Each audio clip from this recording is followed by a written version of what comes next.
What is up? Welcome back to the Jeremy Awakens podcast. Today we have one of the most fascinating and mind-expanding guests we've ever had on the podcast. We have the one and only Rabbi Harry. And Rabbi Harry is a spiritual leader, teacher, and explorer of consciousness who is bridging the gap between ancient Jewish wisdom, the mystical teachings of the Torah, and the transformative power of plant medicine. He has spent years uncovering the lost secrets of Judaism, the truth about the 12 tribes, and the deep connection between psychedelics and divine consciousness. Rabbi Harry, welcome to the show. Oh, man, I didn't even know this stuff about myself, so I'm so grateful you let me know what I'm up to. I appreciate it. Man, I'm really glad you're here, all the way fresh from Jerusalem. Right off the plane. I even brought a bottle of water from Israel if you need a little some of that. As long as it's not in plastic. Okay, you're right. You're a little bit more awakened than I am. I'm a few steps behind you. I'm coming. I'm behind you. I'm on my way. I'm on my way. Rabbi, I'm really happy to have you here because I feel like one of the biggest things that was lacking from my life and journey with Judaism was a rabbi and teacher that I actually resonated with. You know, I got bar mitzvahed, was always proud of my Judaism, did Shabbat dinners, did a gap year in Israel after high school. And then after that, 18 or 19, went to college and really just got disconnected from Judaism. I tried to go to the Hillel, never really resonated with it. And then took my own spiritual journey, which involved plant medicine and psychedelics, starting at age 27. And now, at 34, I've really reconnected with Judaism because I found teachers I really resonated with, you being one of them. So I'm curious to know, man, like, you're a rabbi who's also a huge advocate for plant medicine and psychedelics. This isn't something that we see every day. How did this all begin? Where did your journey start with psychedelics? Wow, I really, really appreciate the question. And I'm just touched and humbled that I play an impact in your light because you're bringing light to so many hundreds of thousands of humans. And if I have a little share in that, like I feel like I did my part in this world already. Like I don't need to do anything more. Just I've given you a little love that you could share with everyone else. But nonetheless, my first encounter with psychedelics happened by accident at a young age when I was in high school with my friends. We used to just be big stoners, you know, and smoke a lot of pot. And that's what America tells you to do. Like, be a captain of the hockey team, smoke a lot of pot, and try to party as hard as you can. And that's what I was up to in high school, and that's just what, it was awesome. That's what, like, the American program. But eventually, life catches up with you, and it's not a sustainable life, and the school ended up finding out that we were high all day and skipping class and getting high and stuff. So they started to drug test us, and they were like, okay, you're getting kicked out of the school and off the hockey team. If you fail the next drug test, you got to go clean. And we couldn't handle that reality of, like, not getting high every day. So we were like, what can we do that they can't drug test us for, you know? And it ended up coming down to like a vote between crystal meth or mushrooms. Oh my gosh. Well, that was it. We didn't know what either one was. We didn't know what crystal meth was or mushrooms. We just knew they couldn't test us for it. And we were like, where are we going to find one or the other? Which was the first one coming our way, you know? And next thing you know, one of the kids comes with this big bag of this big looking mushroom. And I never even saw it before. I didn't even know what it was about. But I was like, listen, if we can do this and have a good time and they won't test us, that's our best friend. And that was our mindset. And next thing you know, you're having your first journeys with your friends, thinking you're about to have fun and laugh. And you think it's going to be a social, a fun time. And then the universe hits you. And then you get humbled. And then you get some information. But we ended up spending, a good few years just eating those mushrooms on Grateful Dead tour, going to the forests and just doing these things. And I would say I spent a lot of years with my friends laughing and having a pure bliss experience of just like being young and pure and experiencing love, like real love. And it was all fun and games for me until like some college party where I guess we ate the wrong strain and too much of it, where it all really just hit me. and I had they would call, quote unquote, a spiritual experience, where I had some kind of communication with some ancestral voice that reminded me what the flip is going on and what the mission is. And, I'm 39 or whatever, 38. I don't know how old I am. I'm one of the two. And this was when I was 18. And I haven't looked back since. My beard, since that last day of that last ceremony, it goes out all the way to my knees. It goes down to my kneecaps. Yeah, I had a spiritual experience that changed my life forever. And I'm still holding on to that light. And it gets stronger every day, like fermenting grape juice turning into wine. Okay. So did you grow up, were you going to a yeshiva? Oh, like so you it's a grew up great in a really question. religious family? So I come from a line of great rabbis, which we'll discuss, who've contributed what they would say more to the people of Israel over the last 2,000 years than any other rabbi, perhaps. So we'll discuss that in a few minutes. So I have a lineage and ancestry of great rabbis, but when my family came to America after the Holocaust, they were kind of like, no, you know what? We got to just be normal humans because they're going to come kill us again. So the trauma of the Holocaust threw off the burden of being servants of God for my family because they were like, this is dangerous. So I grew up in public school in Queens, Jamaica.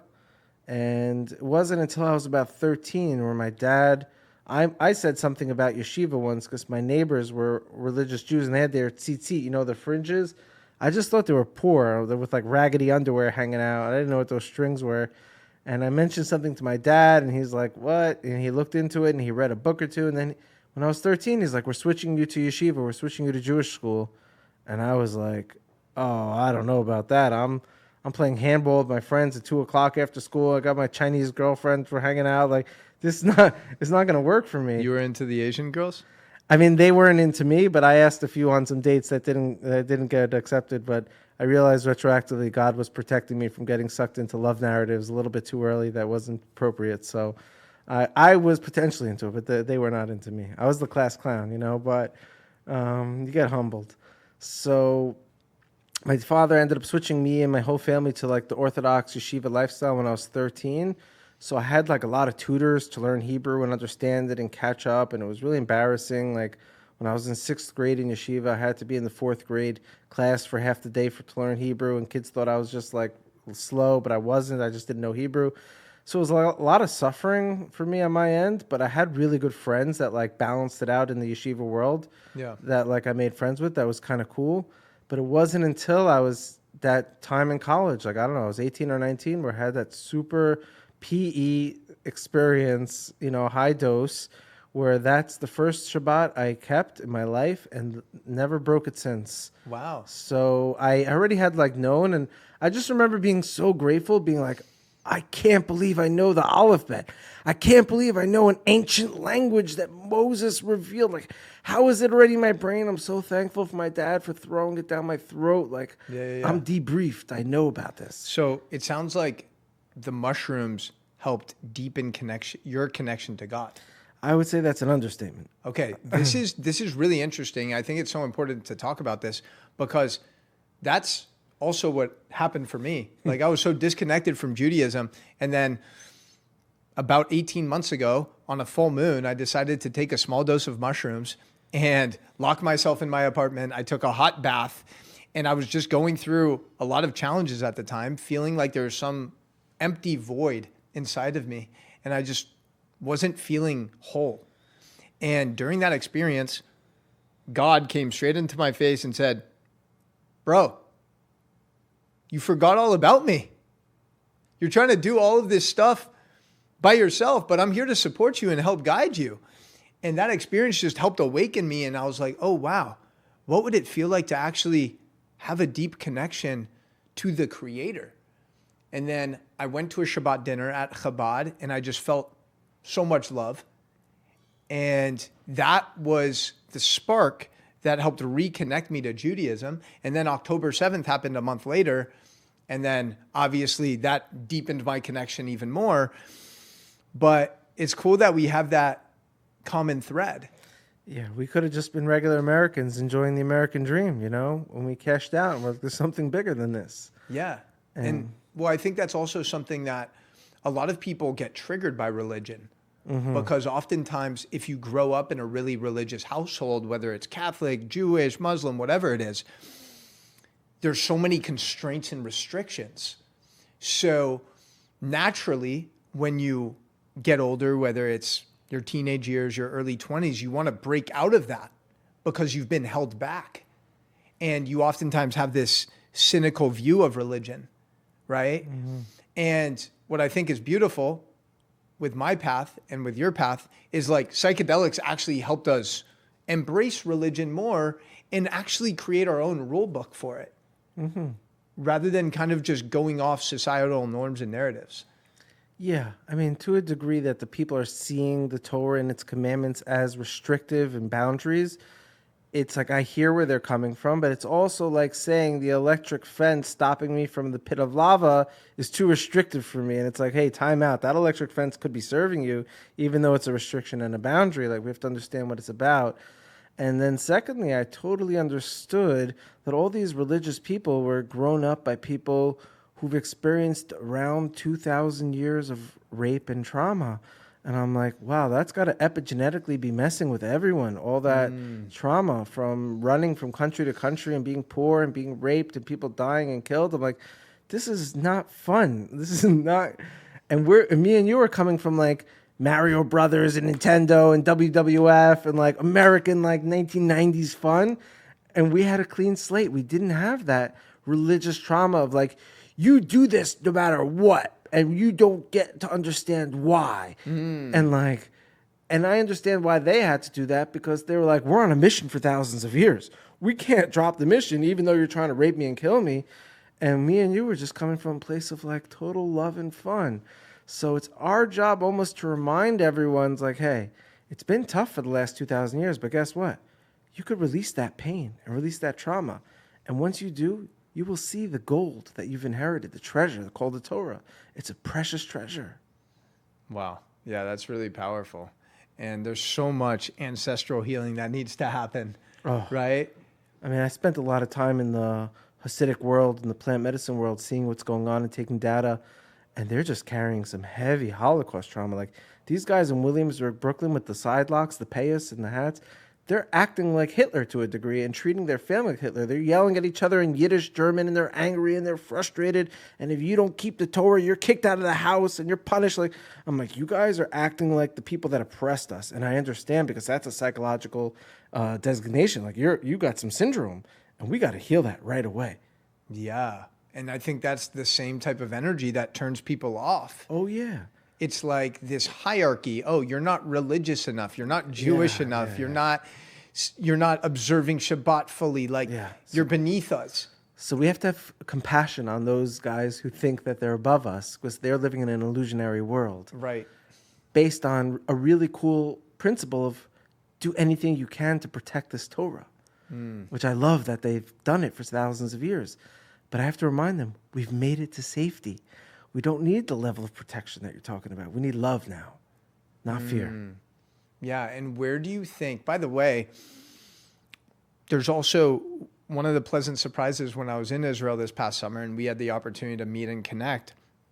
I was really pleasantly surprised by the amount of Orthodox Jews that are now opened themselves up to psychedelics and plant medicine, because they recognize, yes, I'm going to keep studying Torah, and that's going to help deepen my connection to God. I'm going to keep praying every day. And there's still a lot of healing to be done. And it's not necessarily my healing. It's ancestral, generational healing. Big time. You're talking about thousands of years of persecution for the Jewish people. And a lot of that has never been addressed. And it just gets passed on from generation to generation until one of us is courageous enough to actually do the healing. Oh, yeah. So are there any biblical references, texts, referencing psychedelics and plant medicine? Because I feel like there's a lot of dispute about this topic. I mean, you got to say, like, come on. Like, there's an elephant in the room to a degree. But most of the secrets of the Torah and Judaism are called secrets and are held secret and are passed down by a list of individuals that I could name over the last 2,000 years, maybe 30 guys, 40 guys over the last 2,000 years who've had secrets that they aren't revealing to anyone else and aren't telling anyone else, but hide in their words and hint to it in all these matters. But for me, it just like hit me at one point when I realized that the peak of Judaism, which is Yom Kippur, which is the holiest day or the most sacred day of the year, which every American knows about because it's like an American, like it's in movies, everyone knows Yom Kippur. The main ceremony of Yom Kippur in the Temple of King Solomon thousands of years ago was a man standing in a room, a small hotbox room filled with smoke from a special blend of plants and extracts and coals made from acacia wood, which contains lots of DMT. And the law, according to Judaism, codified by the Rambam 1,000 years ago, was that this high priest of Israel has to stand in a room filled with smoke for about 10 minutes or so until the room is completely filled with smoke. And then he's atoned for a generational ancestral sin that once happened thousands of years before his time. And then once I realized that the Talmud 2,000 years ago calls him, his nickname was Pineal, and his daughter was called the daughter of Pineal, I was like, wait 1 second. Why is a ceremony standing in a room filled with smoke the main atonement for sin? I was like, atoning for sin must not be a metaphysical term. It must be erasing generational trauma that we're holding on to from previous infractions that our ancestors caused. And there's plant medicines that cause that to be erased on a national level. And the fact that the Holy Temple of Jerusalem thousands of years ago, which our religion is based on, was all around the inhalation of incense on a daily matter by the priests, I was like, why are we inhaling blends of ancient plants to do ceremonies? That's crazy. And then it really hit me when I realized that the incense of the Holy Temple of Israel is almost an exact replica of the incense used in ancient Egypt worship for their priests. And we know that the ancient Egyptians were flying and opening up their third eye. So I was like, this religion is a little bit deeper than I think we think it's about. And we've just been in exile for thousands of years. It's time to remove the veil and unleash the secrets of what's really going on. So I spent about a good 7 or 8 years studying in yeshivas full time, 15 hours a day, uncovering ancient texts of like why we had to inhale, what the functionality of the inhalation was, what was the original sin of Adam, what's going on, like cracking some codes. And we could talk about this for hours. I would love to. Are you ready to feel limitless in 2025? I'm talking limitless physically, mentally, emotionally, spiritually, sexually, financially. This is your sign to try out microdosing for 30 days. We have a very special opportunity for podcast listeners. You can get started for only $222. This includes the medicine being shipped to you, the highest quality, fair trade, organic, sustainably sourced microdoses in the world at your doorstep. And you also get access to live group coaching calls with me, our private community. This is your sign to take ownership of your life in 2025. If you're ready, hit the link in the description, and I can't wait to see you on the inside. So yeah, that's fascinating. So clearly there's plant medicine involved in the form of acacia early on in the texts. So much so that before we even arrived to Egypt, we brought acacia with us and planted it when we got to Egypt before the slavery started. And we spent hundreds of years staring at the acacia plantation. And the sages say that by staring at the trees, it would give us this faith that one day there's going to be a redemption. There's going to be light one day. So the trees that contained DMT, dimethyltryptamine, was like the central storyline of the whole entire narrative of going into Egypt and leaving Egypt. And then once I uncovered the reason why we had to go into Egypt in the first place, it even hit me even more. It was like, what? Why did we go into Egypt? Well, first of all, we say Adam and Eve, when he was in the Garden of Eden, he had this light inside of his mind. So Eden, we don't believe, is a geographic location. The Garden of Eden is 2 locations. Garden was the geographic place where he was. Eden, we teach, is a specific place inside of his brain where he was dwelling and emanating pleasure from. And this is where he resided, inside of his mind. And he could have stayed there for 1,000 years. Most people don't realize humans could hibernate just like bears, and we can go into the dream world for extended periods of time. this must have been where Adam was, because when something happened where they awoke and they were like, "Oh, we got skin, and we gotta procreate now. We're out of Eden. We're locked out of not needing to eat and not needing to do all these things. We were in a state of total Zen meditation for who knows how long." So when we teach when Adam left the state, his light left his mind, and this is like fundamental Kabbalah 101. Anyone who disagrees with me doesn't know their own religion. Look at the sources. The light left his mind and was sucked into the earth, into the plants, into the form of what we call sparks, which I later try to translate as chemicals and molecules. But yes, in these plants. And the main concentration of this light in the plants fell into Egypt. And the purpose of the people of Israel was to go into Egypt and extract these sparks and this light and share it with humanity. And so if you look at ancient Egypt, at the time we go there, first of all, before the Israelites show up to Egypt, Jacob gets tapped to be the leader of this mission and gets his name changed to Israel. But he's got a battle with a metaphysical angel in his mind at the time before he gets his changed. And he names the place of the battle Pineal. Like the pineal gland. Well, Pineal in Hebrew means Pineal, the face of God. That's its Hebrew word, Pineal. Pineal, face of God. Wow. Pine is face and El is God. And he names the place Pineal. Why? It says in the Torah, because here I saw God face to face. Now I know what the mission is. And we're like, okay. He had some journey, Well, could be he accessed it naturally, because we know you could open up your pineal gland with some breathing and whatnot. Yeah. But nonetheless, they go into Egypt, and at the time of going to Egypt, ancient Egypt is worshiping the pineal gland. We know the eye of Horus. If you cut the brain in half and juxtapose the eye of Horus to the brain, it maps out the brain pointing to the pineal gland. And the temples of ancient Egypt are built around the ratios of the mind and the body, with the pineal gland being the central point. And we know they were messing around with MAO inhibitors and certain dimethyltryptamine active plants, and they were having likely ayahuasca-like ceremonies. And this is what we believe. The Pharaoh led himself to believe he was the god. He was a god, and everyone else was here to serve him. And he let his priests have access to the plant medicines, and they were having their magical ceremonies, and everyone else had to work 9 to 5 to support Pharaoh's access to touching gods. And the people of Israel showed up to Egypt and were like, no.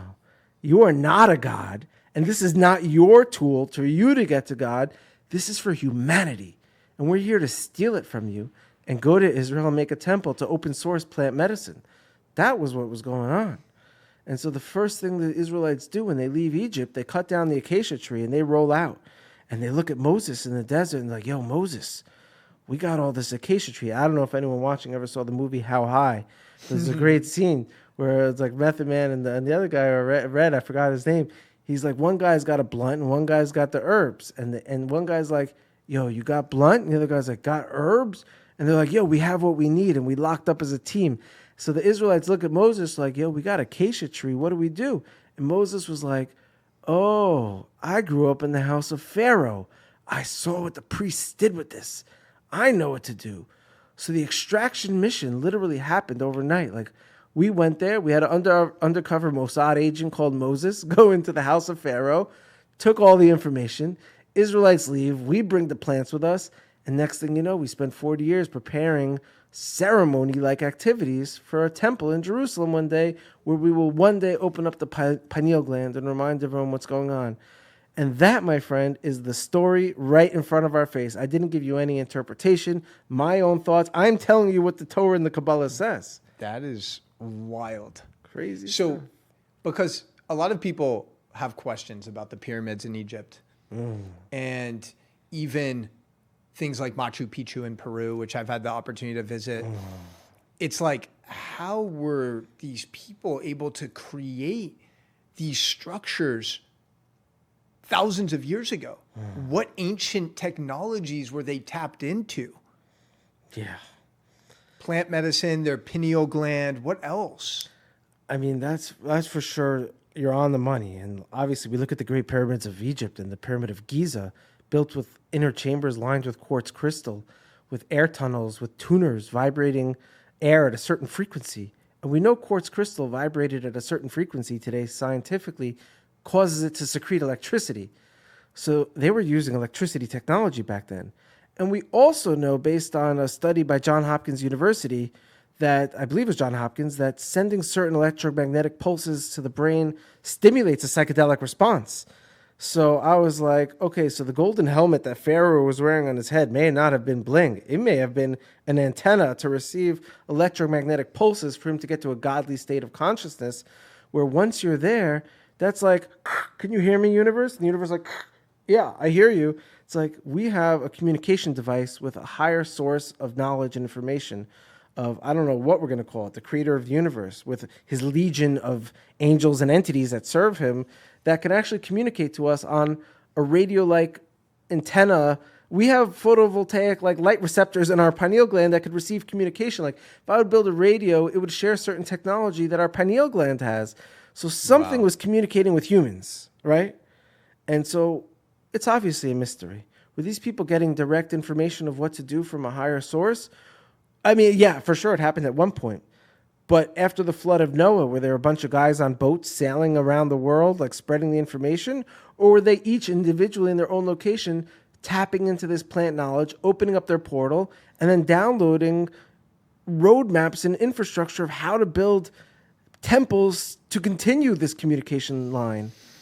Oh, man, what a mystery.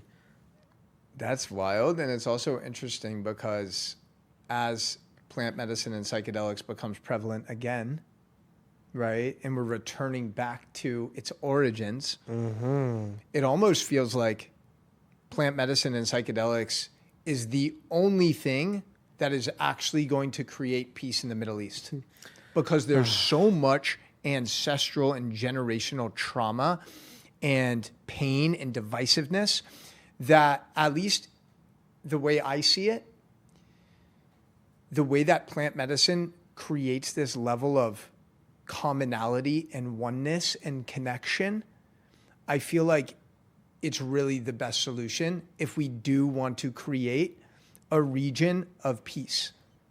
What are your thoughts on that? I think you nailed it on the head, and we're tapping into the same frequency over here of what has to happen. But once I realized that these plants dissolve boundaries, and once I realized that humans are actually only capable of loving themselves, no matter what you do in the world, you can only love yourself. So how the flip do you end up loving someone else? You have to see yourself inside of them. You have to see you in them, and then you could love them because you're there inside of them.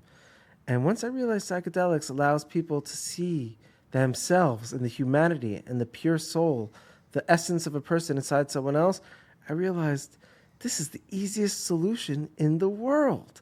Oh, and between me and you, we're already like 5 or 6 years deep on the underground clinical trials of Palestinians and Jews taking plant medicines together and watching what happens when the boundaries dissolve, and watching the hugs and the ego leaving and the hate leaving and the embrace coming, and realizing we're in a deep misunderstanding of some ancient religious fanatics that have taught us this hate that's not serving us.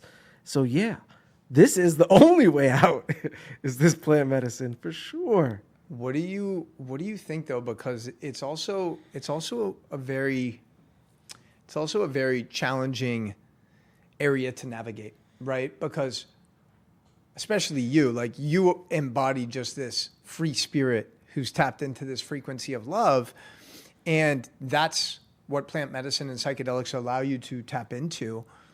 And there's the reality of the situation of what's happened the last 18 months, right? And there's no denying that. There's no denying the evil forces in the world. And it sounds good. Let's love each other. Let's create peace. Let's talk. But then there's the reality of the situation where there's never-ending conflict. And it's stemming from a very deeply rooted place. I mean, when you have children who are indoctrinated at the age of 2, 3, 4 to hate the Jewish people at all costs, how do you reprogram that? And not just on an individual level, but on a societal level. Yeah, I kind of think I figured it out a little humbly, but First of all, people have to realize that the history of the Jewish people for thousands of years in exile, like we once had a temple in Jerusalem where it was like hippy dippy stuff. We were playing music and ceremonies with plants, and 3 times a year we had festivals. Like we were a total hippie nation. And then some Romans came and were like, we're about to rape you all and sell you as slaves and destroy this operation because we want power. And so it's been miserable for us for thousands of years. But for those thousands of years, we've never like tried to bring violence or hate to anyone else. We never like projected that. We've just tried to survive. But our ancestors for about every 50 years or something, like a blockchain style of information, wrote down what was going on. And, it was enough to deal with the Romans trying to rape us and kill us. And that was like tough. But like once Islam came around, we're totally cool with other people and other religions. Like, do you? But the fact that their religion was based on eradicating our tribe is something that goes unnoticed on like today's current events. Because for every 50 years or so, for the last 1,500 years, there have been pogroms where the Arabs, Muhammad followers, which I love other religions, and you could be a Muhammad follower, but I stop it when it becomes about coming to convert my tribe by the sword. And if we don't, we're going to get raped. I was like, there's an elephant in the room again that we're not talking about, that we've been dealing with this for 1,500 years. So whatever's going on in Israel with Gaza and stuff, I have to just remind people, this is not about land or occupation or anything. It's about a message that they believe in deeply, that my people has to not be in existence for their salvation to come. And that's a bad trip. So we got to untrip them from that trip. So instead of like looking at them as my enemies, I just look at them as someone stuck in a bad trip. So someone who's helped people in their journeys and their trips, I know when someone's stuck in a bad trip in the plant medicine, my job is not to punish them or to make them feel bad about it. It's to explain to them how to get out of that bad trip and to bring them to the good trip. So about 25% or 30% of the Palestinians in Israel today self-identify and trace their families back to being Jewish, who went through forced conversions to Islam over the last 400 years. So, for example, there was a famous influencer in Israel named Hillel Fold. He's got millions of impressions every day on Instagram and Twitter. His brother was stabbed and killed by a terrorist, and Hillel was distraught and everything. And I looked at the news article, and the terrorist came from a village called Yatta. And I was like, oh, because of my research and studies, I actually know that Yatta is historically a Jewish village, and they had Jews over there for the last 1,500 years. And Yatta, every single family, Palestinian family in this village, self-identifies as being from the Jewish families who converted to Islam by force and fear. And today, under their floorboards, they have mezuzot and psalms from King David, phylacteries from Spain from the 1400s, places on their doorposts where there would be mezuzot. The last name of the killer of Ari Fold, Hillel Fold's brother, was Mahmoura, which means winemaker. And we know making wine is forbidden in Islam, so we know that their self-identification as being once Jewish is real. But guess what? The majority of the stabbing attacks in Israel are coming from the families who were once Jewish, who went through forced conversions to Islam. So a lot of the terrorism in Israel is actually coming from people who are acting like they're oppressors who were raped into this, who the Arabs today call these individuals Musta'arabim, which means you're like a Marrano, which was a term used on the Spanish Jews who pretended to be Christians in the 1400s to avoid persecution. There's a derogatory term used to refer to the Arabs today in Israel by other Arabs who were once Jewish. And the Jews don't accept them as Arab because we don't really even know what's going on. We're just traumatized. And so they're like, oh, we will show the world how Arab we really are. We're going to stab them. And I was like, this is another misunderstanding over here. Because once you give those people plant medicine, it activates not only their epigenetic memories of their ancestors, but they get to see the truth of what's really going on. And they shed that hate and that ego. So Israel has to respond immediately to the villages who are producing the most hate with love and abundance and care. Give them some greenhouses and some good free medicine, and give them something. Show them love. Show them who we are and who they came from. And by doing that, we will change their hearts. But without the plant medicine being a factor of that abundance and love, it's not going to work. Yeah, and you can't really force someone to do plant medicine. No. Right? It's you have to change the laws and at least make it available. Yeah, and so many of these programs they're so deep rooted. Yeah. Right? It's crazy though, because I hear Rudy talk about all the time, Rudy Rockman talk about how like Israelis and Palestinians are cousins. Oh yeah. Do we share the same And DNA? 99.9% same DNA. so Jews and Palestinians share 99.9% of the same DNA. Yeah, yeah. It's like same. We come from the same place. But we're just stuck in a bad trip. And that is exactly why I feel called to bring plant medicine and psychedelics to this region, because I truly believe it's the one thing that has the potential to bring harmony and peace to the area and create generational healing instead of these generational traumatic loopholes that we can't seem to escape. And that's why I know personally from firsthand experience, when you started putting on tefillin and talking about your tribe and talking about this, a lot of Jewish people are backing you and have faith in you that you're going to be a guy who's going to help deliver this change. Let's go, baby. I'm ready, Rabbi. We can't do it alone. Talk about tefillin. What's the significance of the tefillin? I have my own kind of projections of it based on what I've heard. Yeah. It's like the shin here, it's the 7 wraps: Abraham, Isaac, Jacob, Sarah, Rachel, Rebecca, Leah, the divine masculine, the divine feminine coming together. I was also told that it represents the 7 planets. So what is your belief around the tefillin and how it elevates our vibration? I mean, I always like to look at Judaism as like a very rational thing and not metaphysical, even though there's a lot of metaphysical things like you just mentioned. But I like to look at it as like very practical and like what's actually happening here. So, I mean, the first thing I did is it blew my mind when I saw that these acupuncture pressure points going on in the Far East are actually aligned with the places that we're putting pressure on our body from the tefillin, along the arm and the hands and even to the finger and this part, that you're releasing energy in your body by putting pressure in these areas and you're letting it flow. And I also know that, let's say your hand was holding a piece of a word that had a curse word on it, or a piece of word that had holy words, your strength in your body would actually know subconsciously like what you're holding. There's something deep. So by putting these verses in the boxes on our arms, there's on the arm box, there's one scroll in there with verses from the Torah, and on the head part there's 4 scrolls according to the verses from the Torah. And we say we have 4 senses in the brain, and there's 4 scrolls here, and one of sense, which is touch, is on the arm and the hand. So we have that one there, and they're corresponding to the senses. But I'm like, this is an energy thing going on. We're putting really positive, high-frequency amulets by the most sensitive parts of our body and applying pressure, and we're flowing the energy from the amulets into our body every day.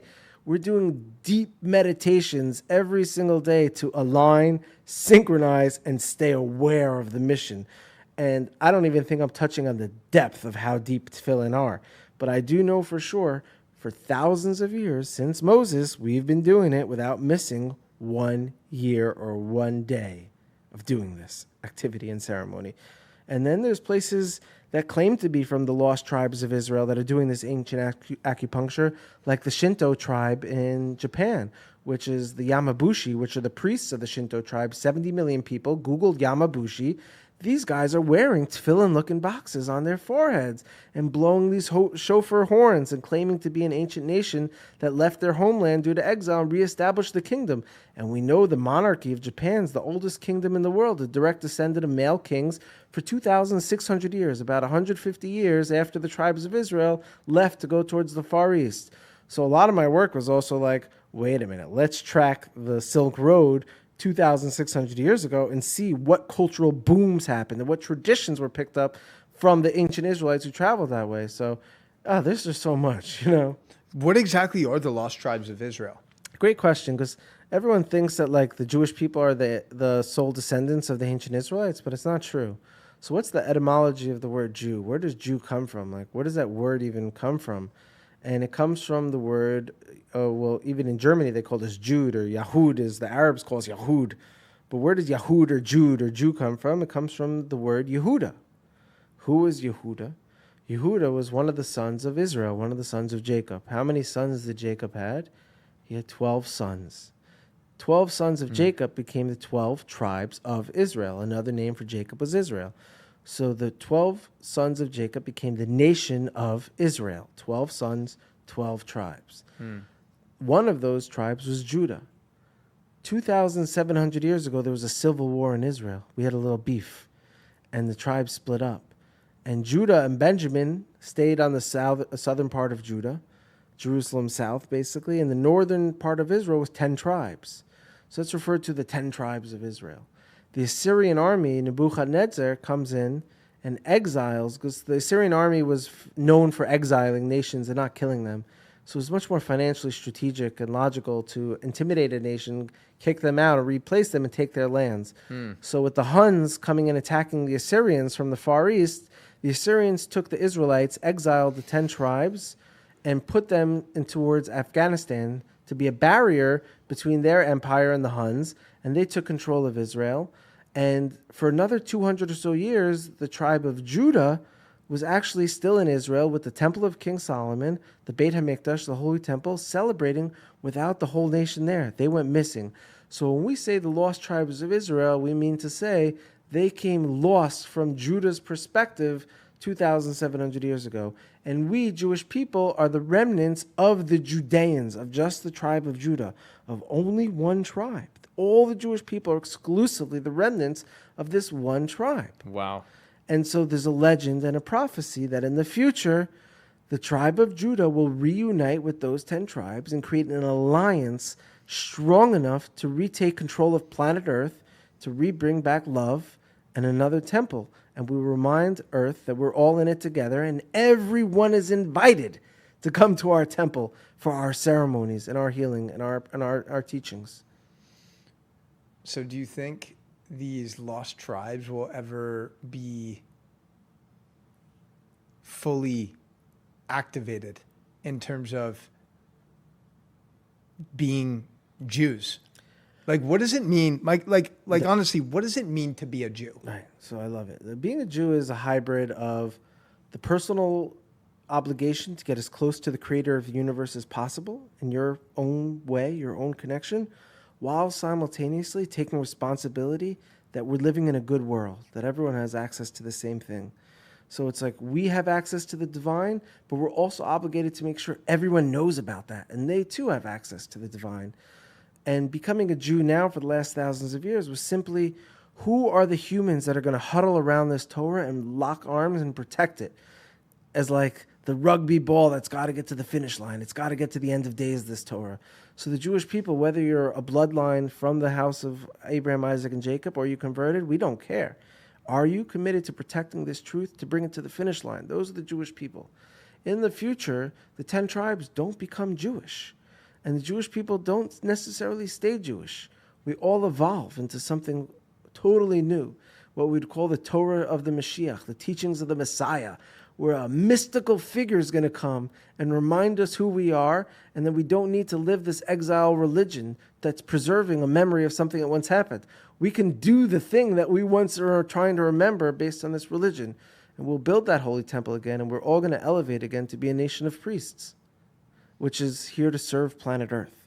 The Jewish people are servants. They're shamans. We are here to serve you and to give you, and we're obligated unconditionally to serve you and to give you goodness. Is that why the Jewish people are called the chosen people? Yes. When we call ourselves the chosen people, bro, it's not because we have egos and we don't think we're better than you and we don't think we have it even lucky. It's a burden. What are we chosen for? We're chosen to serve you. So it's like a doctor. A doctor's job to do surgery and stitches and open heart surgery and stuff. Is the doctor a better man than his neighbor who's a garbage man? No. They're both equal humans of good men. It's just the doctor is in some form of service. Well, by the way, the garbage man also is doing a little service too, But the doctor here, he's like, I'm not better than you, but I signed up to serve you. It's hard. Give me a little credit, a little hug.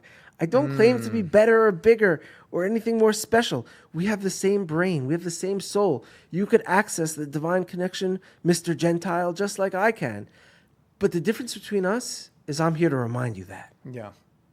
I think a lot of people, from an outsider's perspective, think that Jews have this arrogance or this ego that they're better than everyone else, right? It's like, we're the chosen people. We want to marry other Jews, right? We want to keep it in-house. We're right? obsessed with genetics. Exactly. And I think that honestly repels some people. They're like, who do they think they are? Yeah. What you're explaining right now, actually explains and summarizes, at least for me, why there's so many successful Jews. Yeah, I mean, listen, we do have it better than everyone else to a degree. Why? We've been literate for thousands of years. Humanity hasn't been able to read. The Bible wasn't even accessible to Christians until very recent. Information was hidden through hierarchies of power and ego over these nations for thousands of years. The Jewish people were training our kids to read at the age of 3, at the age of 2. Read, memorize, learn, work, study, ethics, morals. That helped us achieve abundance where we could say, we have what we need. We have information to cause us to be grateful. So we are having a better experience than everyone else, but it's not because we're better genetically or human-wise. We've just been inheriting information and applying it for thousands of years, trying to let everyone else know you can have the same information. It's available to you. And they're like, nah, we're just going to get drunk and watch a bunch of lions tear a bunch of people up for entertainment. Then we're going to have an orgy, and then we're probably going to come and rape your family. It's like, oh, man, that's not the way to enjoy planet Earth, guys. You're going to be miserable. This is not how you're going to chill. Yeah. You're going to chill by getting together with a bunch of friends and lighting a candle and singing some songs and talking about the good old days when there was peace on the earth. That's what's going to be a fun time. Yeah. And that's what we've just been on for thousands of years. So it's like this burden of knowing that we're here to do something of impact. Yeah. Something meaningful. Mm-hmm. And that's probably why, if you look across pretty much every single industry in the world, whether it's sports, entertainment, medicine, law, etc., there's oftentimes Jewish people leading this. And then people are like, the Jews control everything. Wow. And it's funny because, again, we are 0.2% of the world's population, not 2%. That means the average of 1,000 people, on average, 2 of them will be Jewish. Yeah.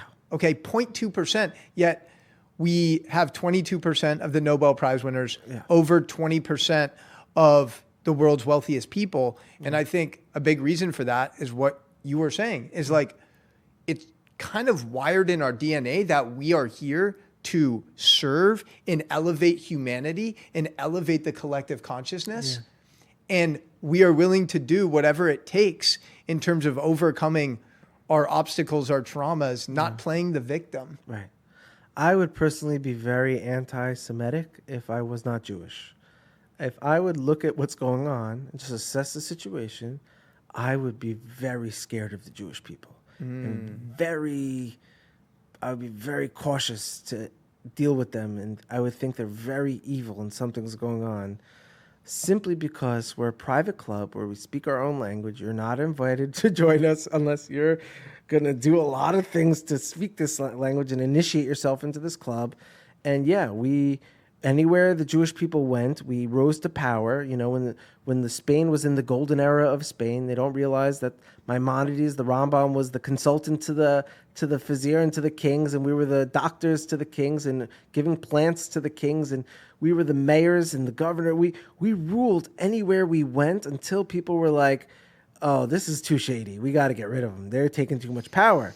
And they would kick us out. And the Jewish people, because we're in exile, we didn't act like the nation of priests. We didn't act like the servants. We were being a little selfish too. We had to survive. And they didn't get, the world never saw who we are yet. And like, we never butterflied and came out of the cocoon yet. So like, our beauty is still very hidden and not revealed. The fact that there's greedy Jews out there who will manipulate a deal to cheat someone to get a little money and get arrested and have a Ponzi scheme, it doesn't look good. But they don't understand how desperate we are for survival and what sick things we had to do to deal with the fact. I mean, I had to, I had to deal with the Rothschild conspiracy at one point. I'm like, is this family financing both sides of every war since the 1600s and manipulating economies and creating central banks and doing some shady stuff? Like, perhaps. But how did they get to Europe in the first place to control your economy? You raped us and kicked us out of our homeland and brought us here as slaves. And now that we're gangster enough to use our brain to manipulate your systems, to steal all your money, to buy our homeland back and fly our tribe back home and re-continue what we were doing, you have no right to hate on us. We're here in the first place before you. You should apologize to us. And the Vatican should release the temple treasures and give us back our money and our gold and fly us back home. You wouldn't have had to deal with the Rothschilds. Damn. Snap. Rabbi, you're opening up my mind. You're blowing my mind right now, honestly. I'm like really having to elevate my level of presence and focus to try to understand everything you're saying. I have a question that I don't really know the answer to. Obviously, but like, who was Jesus? Oh my God. You're opening up a can of worms that I can get in a lot of trouble for. But I'm going to go there right now. Let's go there. First of all, Jewish people are not allowed to support Jesus. We can't be pro-Jesus. We can't believe in anything Christian. Why? Because they've been trying to kill us for thousands of years to believe in their religion. But most people have to understand anything we know about Jesus has nothing to do with anything Jesus actually said. It was the Council of Nicaea. Hundreds of years after Jesus' life, a bunch of pagan Romans changed the doctrines and edited the manuscripts and made a religion based on nothing to do with what Jesus was talking about. So any Christian or Catholic out there, I'm sorry to tell you that your rabbi, your teacher, Jesus, which was an Orthodox Jewish guy at the time, you have nothing to do with what he was actually teaching to a degree. Some stuff is there. But Jesus, not that I support him, not that I'm Christian, not that I'm a missionary. I love Judaism. I love the Torah. But I've uncovered this information from my studies. And what I'm going to tell you is just the information that's out there. You do what you want with it. Jesus was probably about, 18 or 19 years old or so. He was a teenager when he got fed up with the corruption of the Temple of Israel. Because at that time, the Temple of Israel, you could buy the high priesthood. You could be a Gentile and bribe your way in to be a powerful Jewish person. A lot of converts, a lot of corruption. And Jesus is watching this. These Roman pagans becoming high priests of Israel and stuff, and the money changers. And he was like, this is not it, guys. And he started speaking about it. So much so that he had to flee. He was like, this is dangerous for him. You can't talk about this stuff. You're going to get killed, So Jesus, according to Tibetan records and according to the Dalai Lama and Indian documents, he made it towards India, the Far East. There's records of his arrival there. He went down the Silk Road. And the question is, why did Jesus go down the Silk Road? And the answer is because Jesus knew, according to Kabbalah, which is the same thing we knew today, which was written by the Vilna Gaon, one of my ancestors, a great rabbi, that before the redemption of Israel comes, the 10 tribes has to unite with the people of Judah. Jesus knew where the 10 tribes was. They were from Afghanistan to India, scattered. We know this because the story of Purim, the Jewish holiday, teaches us that the Israelites were from Hodu ad Kush, from Ethiopia to India. But the Jewish people were only in Babylon in the story of Purim for 70 years. But for 127 nations from Ethiopia to India, there was Israelites. So that shows you that the lost 10 tribes were there hundreds of years before the Jews arrived to Babylon, being present. Jesus knew they were there, and he's like, I'm going on a mission to find the 10 tribes and getting an army and coming back here. Why? Because that, according to prophecy, is what has to happen for the redemption. And Jesus was just a regular Jew trying to bring the redemption. He's not a son of God. He's nothing magical.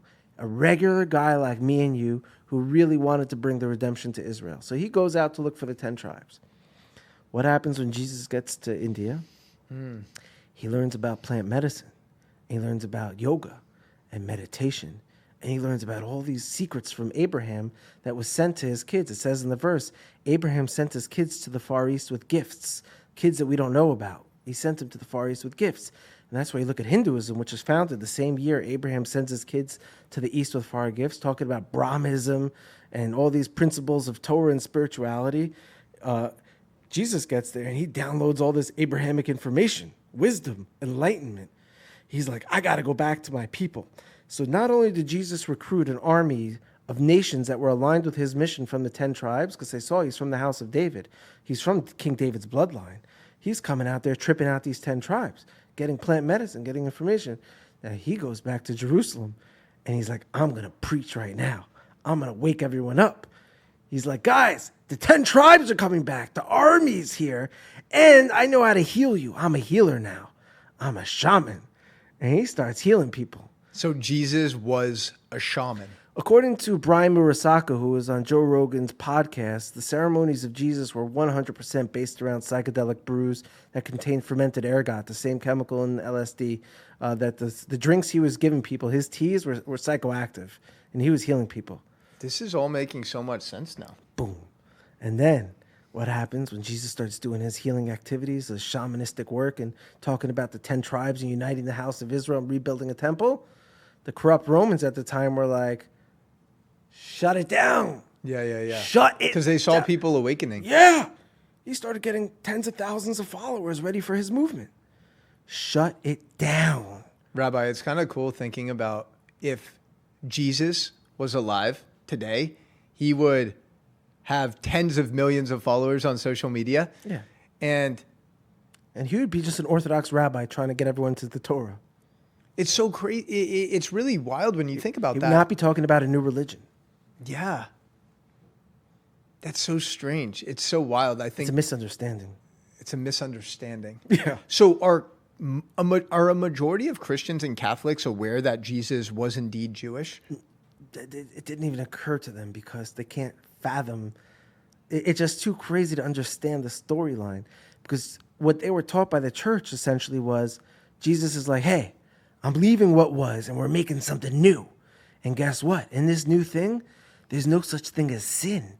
You could do whatever you want because it's been absolved for. You could have the orgy. You could sleep with your neighbor's wife. You could eat pig because it's all good. I've absolved you from the sin. And that never happened. Jesus never absolved people from keeping the laws, the halakha, the Torah of God. So the Council of Nicaea, these Roman pagans were like, how are we going to hold on to our doctrine and remind people that Sunday, the day of the sun, we worshiped Saturn, we're worshiping these things, is still the holy day? We gotta take him on and hijack the narrative. So according to Kabbalah, the student of the Ramchal, Rabbi Vali, he says that Jesus actually could have been a Messiah for Israel. He did everything that needed a Messiah would have done. But his light fell into the klipa, into the dark forces, held it hijacked. And so we lost that opportunity. He's not the guy. He's not a Messiah. He's just a regular guy. He tried. He could have been, but he's not. He's just a regular guy. And so if someone does come one day, again, who's not Jesus, he will likely do the same thing Jesus was trying to do, just heal everyone and create the unification of the house of Israel. So we're dealing with a situation. We're dealing with a situation over here. Yeah. And I got to be very careful because when I started talking about this publicly, Jewish people started calling me a missionary. I even had my doorpost of the door of my house spray painted and vandalized. Really? Someone spray painted missionary in Hebrew on my doorpost because I made a few comments about Jesus but I wasn't even saying my own opinions. I'm like, this is what the rabbi said from the student of the Ramchal. This is what Kabbalah says about the light of the Mashiach that got sucked into the shell by Christianity, and that's why they call him Yeshua Messiah. And Yeshua is the same letters as Esau, which is like Esau, the brother of Jacob, taking this light back. And there's a verse in the Torah where Jacob dresses up like Esau and goes to his father to trick him to get the blessing. He puts on the hair on his arm and everything. He goes to his father, Isaac, and Isaac says, it sounds like Hakol Kol Yaakov. It's the voice of Jacob, but it's the hands of Esau. What's going on here? So the Kabbalists teach us that in the future, Esau uses his hands to be the guarantor for our light, which means if the Jewish people are not going to act like Jews and we're not going to do what we're supposed to do, Esau is going to come in with his hands and remind us who we are and what to do. And that's why for 2,000 years, these Esau people brutally persecuting us to remember who we are, because if they didn't, we would have intermarried. We would have became Romans and Greeks and Italians and drinking their wine and slept with them and all this stuff. We wouldn't have been Jews. But the fact that they killed us and tortured us and tried to get us convert made us double down on who we were. We're like, no, we're Jews. We're not doing anything. So all of these things happening are Kabbalistic storylines that are like based on a timeline of things that were supposed to happen.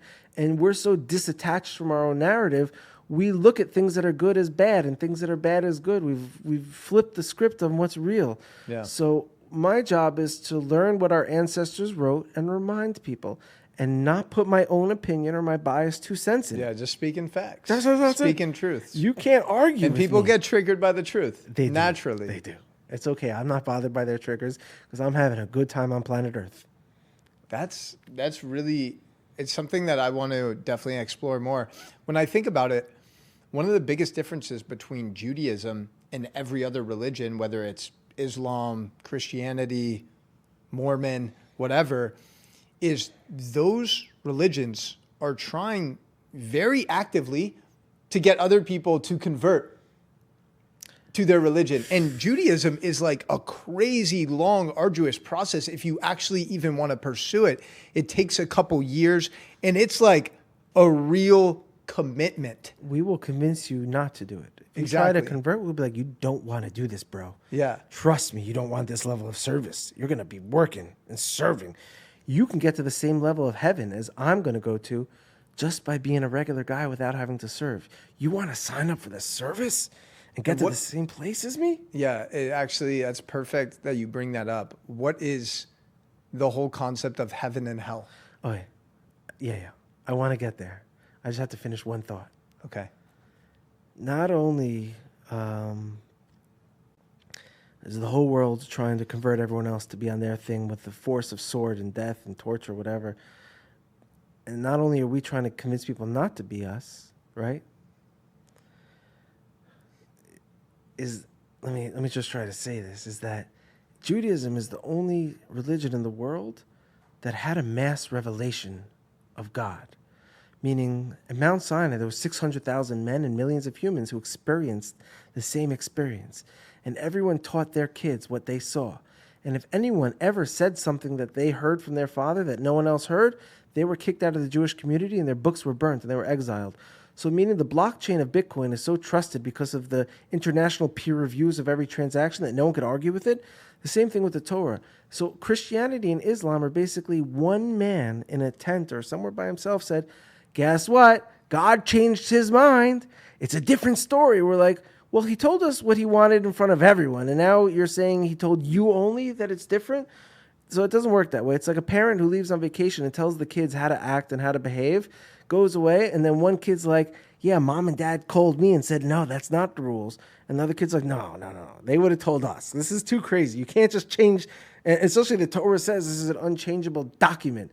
So we're like, listen, don't convince us what one man said. We're not doing that. We don't buy egos. We don't buy one man stuff. If God wants to change the narrative, he will tell everyone.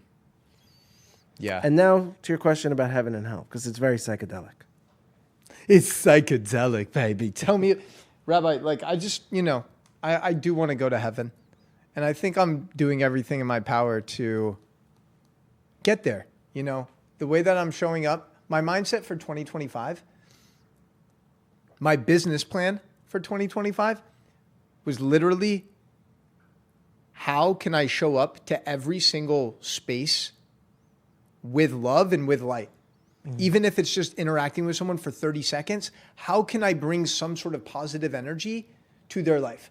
Maybe it's even saying a prayer in silence for a stranger. Maybe it's buying a stranger a coffee. Maybe it's just exchanging smiles. Maybe it's just having a conversation and allowing someone to share something vulnerable, right? Like, how can I just operate in that space without asking for anything in return? That's the kicker.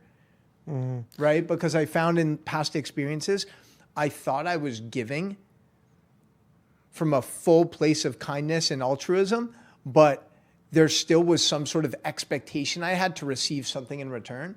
So now I'm really doing my best to show up with every relationship, with every interaction.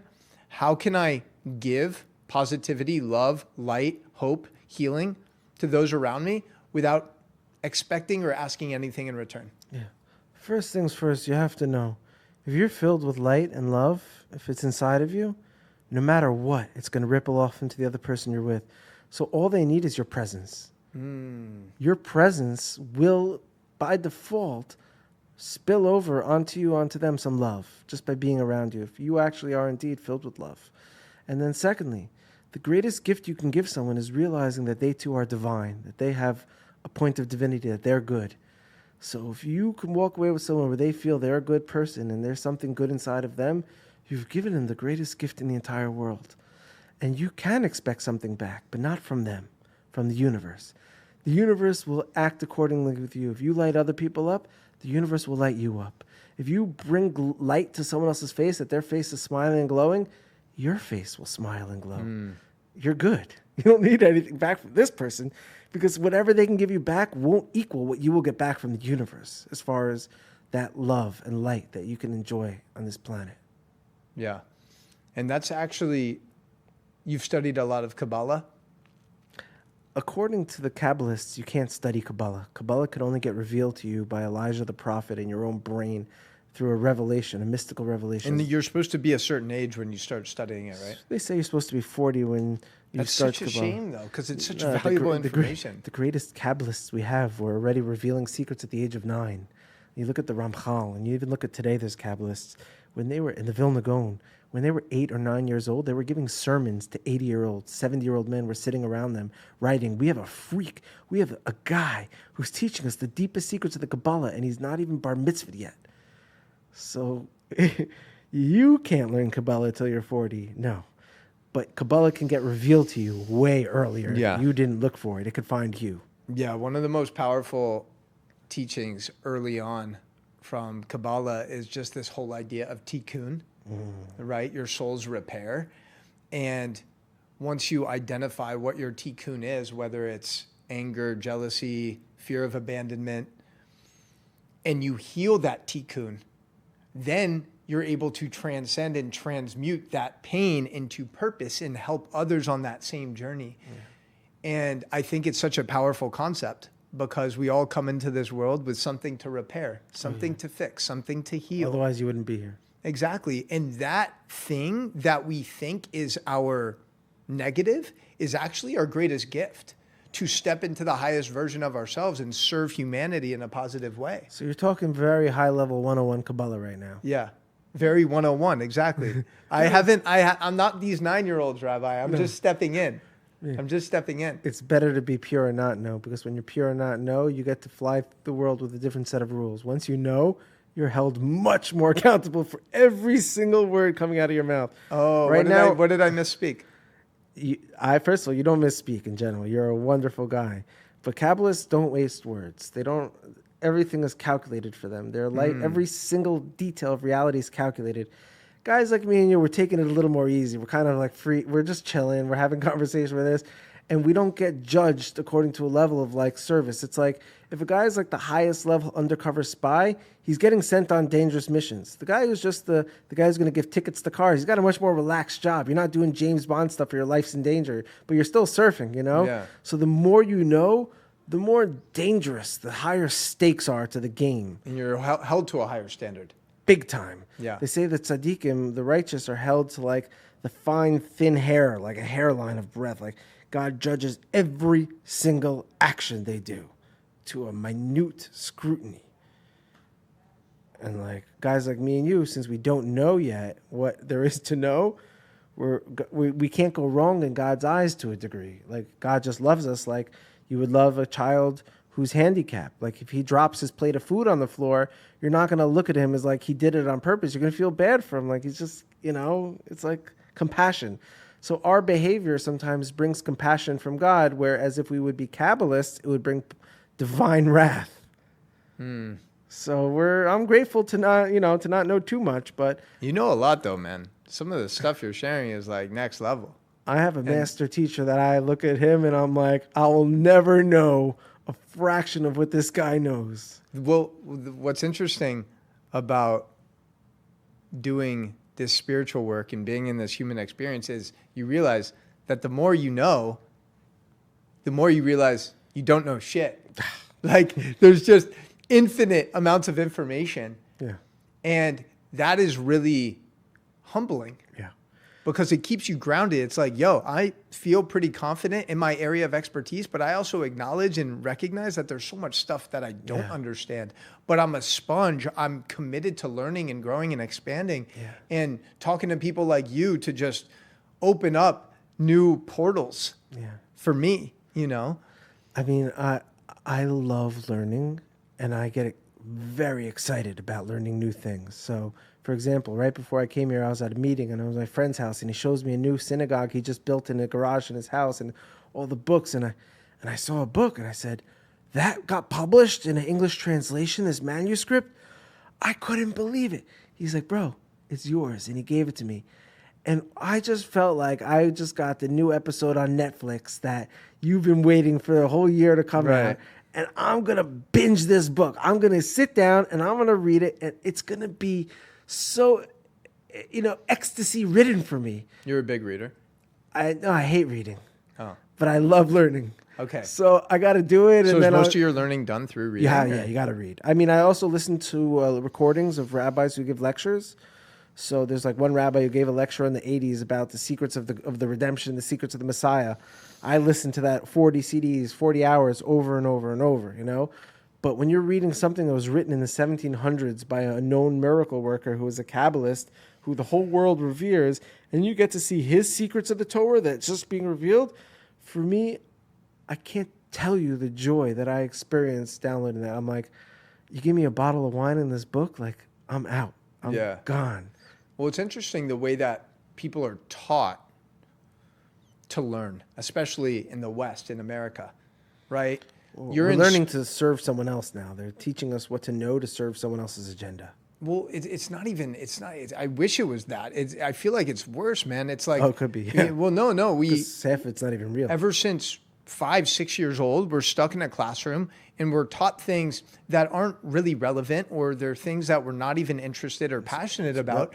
And then we're judged based on how well we're able to memorize They information. make geniuses feel like idiots because they can't spit back some useless information to some guy that doesn't attract this kid's mind. Exactly. And then And then then they give them ADD medication. Exactly. The children who are creative geniuses that don't thrive sitting in a classroom learning about shit they don't care about, they're labeled ADHD and fed a methamphetamine. It's so broken. Medicated. In my experience, man, the best way to actually learn information is by teaching that information. So as soon as you learn something that's useful, that's beneficial for humanity, make a commitment to actually share that information with your loved ones, because then you're learning it twice. Then you actually approach every situation as a learning opportunity to expand and grow.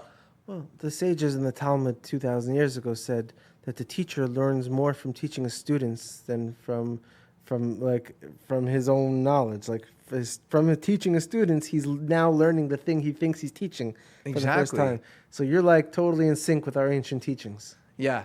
For the record, we never talked about heaven and hell. Oh, my geez, yeah. But no, I do have a question could because today is Friday. It's Shabbat. And one of the things, Rabbi, that I love about the Jewish religion is it's so intentional. There's a rhyme and reason for everything, from the way that we wash our hands, from the way that we pray, from the way we wrap our tefillin, from the way that we light the Shabbat candles, all of these different things. And I was once told, correct me if I'm wrong, that having sex on Shabbat is a double mitzvah. Is this true? Yeah, I was taught the same thing, that it's a great mitzvah to be with your wife on Shabbat. Yeah. And why is that? Well, there's so many reasons I could think of offhand, so I wouldn't have enough time for all of them, but I would just give you a few because one thing is there's no spiritual accusing energies on Shabbat. Like the dark forces that are trying to like bring justice to the world of unearned light and you didn't deserve this light and counting, they're off duty on Shabbat. So like Shabbat is the time to like indulge. It's a time we could act like a little bit of animalistic, where we could eat big meals and take naps and be with your wife without like sleeping on the job of service, Like we're patrolling. It's actually our job to not work. Yeah. It's our job to not do anything. No, take it easy. Enjoy the world now, because you have 6 days ahead of you where you got to be on your game and you can't joke around. You may not be able to have a wine and dine with your wife and be romantic and spend hours because you're in the exile. We're hustling. So we're like, Shabbat, there's no dark forces messing with us. We're off duty. So now we can go to like what it was like in paradise in Eden, where we could be with each other and be intimate and do all these things. It's a beautiful thing. Shabbat is like not charging your cell phone. You're not going to plug in your cell phone before bed. You're not going to charge your soul once a week. You're not going to feed your soul. Your soul dead. What happens if you don't feed your soul with Shabbat? Same thing as if you go 4 days without eating food. You're going to get weak and die. People are spiritually dead because they don't have Shabbat to recharge their souls. Well, actually, not eating for 4 days could be very beneficial for your health if you do so in a Hypothetically. if you do so in an intentional way. And I'm on 2 days right now fasting. I mean, that's one thing that every single intentional. religion has in common, whether it's Islam, Christianity, Judaism. Yeah. We all fast as a spiritual practice to deepen our connection to God, to the Creator. Yeah. In addition to that, fasting is just a really powerful way to detoxify your body and bring gratitude to the act of eating, because sometimes we appreciate something more when it's taken away from us. So you just answered my question of why on Shabbat it's a double commandment, because if we're animals, guys would be having relations with their wife 4 or 5 times a day if they could, if their wife was okay with it. We're beasts. We just want to keep releasing seed, And we're like, you're gonna blow a fuse. You gotta pump fake it. You gotta pause a little, not do it and then do it, not do it and then do it, because you'll appreciate it more, and your wife will feel appreciated, and she won't feel like this rag that you're using to get rid of your beast, and it's about her, not about you. So it's all psychological, built-in depth to these whole matters. Wow. Yeah. But nonetheless, my analogy meant to say, what happens if you go a certain amount of time without eating? Yeah, eventually you could die. Same thing with Shabbat and feeding your soul. A certain amount of time without feeding your soul, you're going to get spiritually cut off and spiritually dead. And you will be acting like an animal who only trusts his instincts. Have you ever seen a squirrel find an acorn and he's like, maybe I will share this with my neighboring squirrel who doesn't have enough acorns? No. He's like, mine, acorn, berry, horde, me. It's like, I can only think of what my instincts tell me for survival. That's what humans are about. Once you hold off a little, you can think like a soul, So be more like a soul and less like a squirrel. Every human right now is on a spectrum, like a spectrum with like a bar. Autism? It's the autism spectrum, but I really call it like the Neanderthal spectrum. I'm like, you're either going to be this side, which is a soul, or this side of Neanderthal. And everyone falls somewhere in between of how much of an animal they are and how much of a soul they are. And the word Adam for human is made up of 2 parts, Aleph and Dam. Aleph represents oneness, the divinity, the divine, and Dam in Hebrew means blood, like your body, your physicality. We're a soul and a body in one, and we get to choose which one we're going to act more like. And I'm trying to tell guys, if you're really a hedonist and you really want to chill and enjoy planet, you got to go soul heavy. Because if you're going to act like a Neanderthal, you're going to be ridden with anxiety, depression, and worry, and fear. And that's not fun. You're not going to chill. You want to act like a soul? Bro, you're going to wake up every day smiling and go to bed every day looking forward towards the next day and can't believe you're lucky enough to be on this planet to enjoy it. Would you say that's how you live most of your life? I've been in about 20 years of a state of deep peace where I haven't been frustrated or anxiety, no anger, no chaos, just totally grateful every single day. And I am so looking forward towards the next day. When I wake up, I can't believe I'm alive, and I can't wait to see how reality is going to unfold. I'm watching life like a Netflix episode, the most exciting episode ever. I'm in a state of excitement and joy, and I'm so grateful for that. The only way I could rationalize in my mind why I was lucky enough to feel this way is because I'm here to share it with other people and not hide it to myself.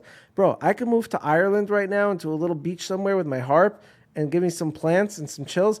I'll have the best life ever by myself, reading and writing and playing music. But we're not here for that. We're here to serve and to remind other people they could feel how I'm feeling. And I realize that I can't chill any harder than I'm actually chilling right now until everyone else around me is chilling. Because the suffering of everyone else is miserable and takes me out of my chill. So I'm like, I had to press pause on my chill, step down from my plateau of feeling this high, and go and help everyone else get to there just so I can get higher than I was before. So I'm like selfishly trying to help everyone get to their place of goodness so I could even enjoy my place more than I was already. Yeah. A little selfish, but a good use of it. I mean, you're not here to cancel out the attributes. We're here to elevate them. Yeah. There's literally no better feeling in the world than helping another person on their human experience. Oh, yeah. Helping them overcome a traumatic situation, helping them heal, helping them just recognize their unique gifts. It's the best antidepressant. It's what has saved me when I haven't wanted to get out of bed in the morning. It's knowing that, hey, there's actually people counting on me to support them. Yeah. And through that process Yeah. of helping them on their journey, Yeah. it actually teaches me so much about myself. Yeah. And selfishly, it feels amazing. This is the addiction that the Jewish people have. We have a very nasty addiction. We're addicted to purpose. And we're super addicted to it. And we can get depressed very easily if we don't see the purpose or find purpose. Meaning, if you missed an opportunity or you went the wrong way or something happened, you don't know what the purpose was, you'll beat yourself up. And you know what freed me from my addiction to purpose? Was realizing sometimes having no purpose or backwards purpose, I could still have faith. And faith in itself is a purpose. We're here to have faith. So sometimes when I'm in darkness and I don't see the light and I don't know where it is, I switch gears into faith. And that's a purpose. And I'm getting my fix. I'm getting my hit. So just a state of mind is now giving me my hit, my fix. I need purpose. I don't need anyone else or anything to give it to me. Just faith alone is giving me the fix. That's really powerful. It I frees feel like- people from beating themselves up. Yeah, like the level of faith and trust in the Creator, I think, Yeah. is something that I'm continuing to work on. To know that the Creator's all good, that everything's all good. The Creator loves you more than you could ever imagine, and it will all be good. To really believe that and to live it and to know it, it's the greatest freedom ever. Yeah, I feel it. I feel it when you're speaking and just in your energy. It's like a genuine peace and trust. Yeah, and I don't have an easy life, bro. I have a hard life. I have a lot of hardships that I have to struggle and battle for, but none of those hardships convinces me that God doesn't love me and He's not here with me within my hardships. What would you say is the biggest challenge right now that you're facing? I mean, listen, historically, the people of Jerusalem have been for thousands of years until the redemption comes very poor. So I live in a place where I work hard to pay my bills, but I'm surrounded by a lot of poor people who suffer. So I give them my own money. I give my money to other people. And then I'm like, we're suffering together. This is hard. Like, other people's suffering is hard for me. And like, suffering myself to alleviate their suffering is hard. Like, to get to the end of the month when you know you have enough money, but you're going to give it to someone else, and then you have to figure out another way to get to the end of the month, that's hard and it's stressful. But I see way beyond it. I'm like, I will get to the end of the month. I just don't know how. Right. So I'm not going to let the fear of it get to me now. If I stay positive and know that I did the right thing, salvation will come my way, a miracle will come my way. So I live in a world of miracles. I always see miracles. I double down and I give and I put myself out there. And it's so terrifying. But I see the constant circle back of karma, of miracles. Yeah. I see it coming back my way. So I have to overcome my fears and the hardships, And also I'm married. I have a wife and kids. And marriage gets difficult sometimes. You have a conflict and you have to deal with it. And you can't run away. That's the person you committed to serve. Serve now. And so you got to just cancel out your ego. These are hard things to do. It's not easy. But at the end of the day, when you look back and you stayed strong, you feel real good about it. I throw a lot of high fives into the future towards myself. I'm like, this is hard now, but if I act this way, I'm going to throw this high five in the future. And tomorrow when I wake up, I'm going to be like, so grateful I did that. I'm going to catch that high five and throw a high five to the past version of myself. I'm one with my past and my future. I'm considerate for my future chills. That feels good. That feels good. Thank you for sharing that, Rabbi. I know we have to wrap up here soon, geez. Which is kind of sad because I feel like we just got started and we could keep going. We're going to have to do a round 2. Maybe round 2 will be in Israel. But I love what you just said, too, about high five your future self. Like every single thing that you desire in this life already exists, right? Parallel destinies. And it's up to us to continue advancing to the next level in this video game called life. And the way that we advance in this video game called life is by avoiding instant gratification. Oh, yeah. And really not being dependent or addicted to external validation in continuing to pass these tests that God is giving us. Instead of getting triggered and reactive, pause. What a pleasure. I'm going to continue showing up in the most present, powerful way possible because I know that the life I deserve and desire is already out there. I just need to become a vibrational match if I want to receive it. That's right. I'm about 20 years right now on not masturbating. And the first few years of trying to get to there was extremely difficult and suffering and torture, the worst pain I could ever imagine dealing with, of just holding back. But just knowing that tomorrow morning, if I don't do it tonight, I'll wake up and be considerate of my former self and throw that high five, is just the nicest thing I could do to myself. And I piecemealed getting through it until you're just like over it and you realize that's not the way. Wow.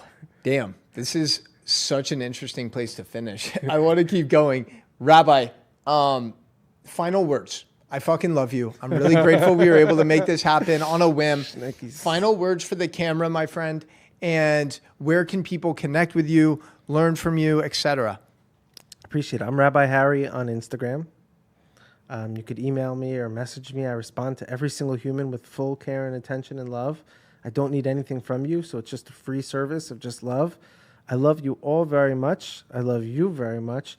I really am looking forward to part 2 to discuss the psychedelics, secrets of heaven and hell, and its history and its future. And I'm humbled. I'm grateful to be here in your presence, my man. And let's you say, let's go. Let's fucking go, baby. Shabbat shalom. Much love. Thanks for listening. Thanks for watching. Make sure to leave some love for the show. Tell Rabbi Harry how much you love him. Tag him on social media at Rabbi Harry. And yeah, share this episode with a friend, because sharing is caring. If anything resonated with you, chances are it'll resonate with somebody that you love as well. And the truth is, word of mouth is our oxygen. So keep spreading the love, keep spreading the light. And thank you so much. See you next time, fam. Peace. Boom. Let's go. Let's go. You did it.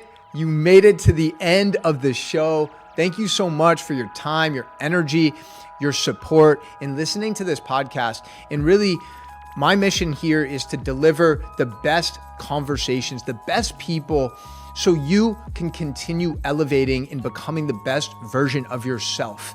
And all that I ask in return is that you actually take action on the things that we talk about in these conversations, whether it's certain habits to implement or certain thought patterns or belief systems that you want to reprogram and remove from your life. I just want to remind you that your life is your gift. And you are the creator. You are the main character of your movie.